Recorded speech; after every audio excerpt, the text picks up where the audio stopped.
Well, I'm burning the midnight oil for you tonight. Actually, it's only about 5 o'clock, but it's starting to get a little dark. And I thought I would just give you a brief overview of what we will do on Sunday.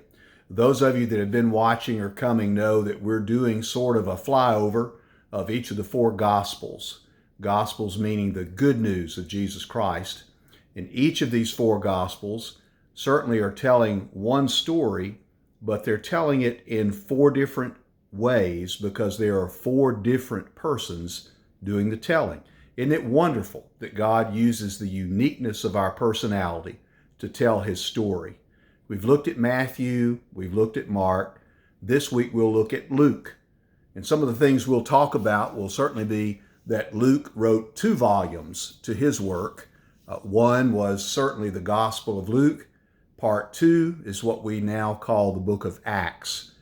The book of Acts gives a real good overview of the beginning days of the church after Jesus' ascension and what the earliest disciples did to stay together and become the people of God. The Gospel of Luke has its own unique style and way of telling the story. Luke was a Gentile, was not a Jew, is not addressing a Jewish audience like Matthew typically was or predominantly was. Luke is an outsider who has learned to look in. As a Gentile, the most important thing to Luke is for us to know that everybody's invited to God's party. And the telling of the story to Luke really is a celebration. He tells many stories of banquets, parties, opportunities for people to be included and involved.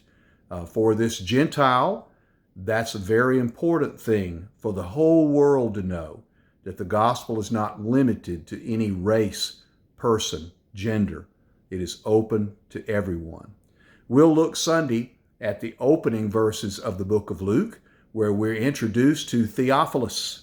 We don't really know who Theophilus was. The name tells us he was probably Greek and Gentile.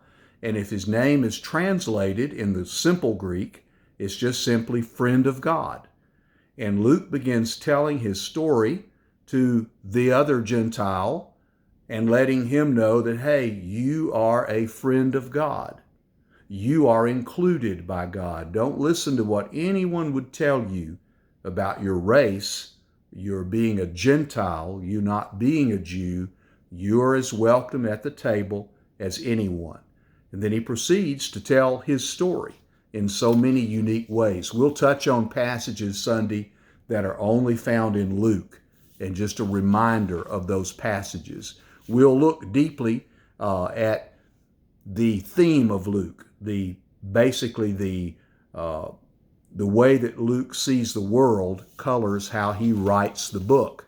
And then we'll once again use the little analogy of if these Gospels were a church, what room would be the writer's favorite room in the church? And you can be thinking on that, but I bet you know the answer to that, some of you already. But we'll look at that analogy again. So you come on Sunday, read the Gospel of Luke as you can. I hope you finished up Mark this week. Mark was a little easier read than Matthew. At least it was shorter, and the language is simpler, and it's just a great place, I think, for new Christians to start. But now we hope you will begin reading the book of Luke. I hope to see you Sunday. I hope you stay well, and blessings to you as you continue your week.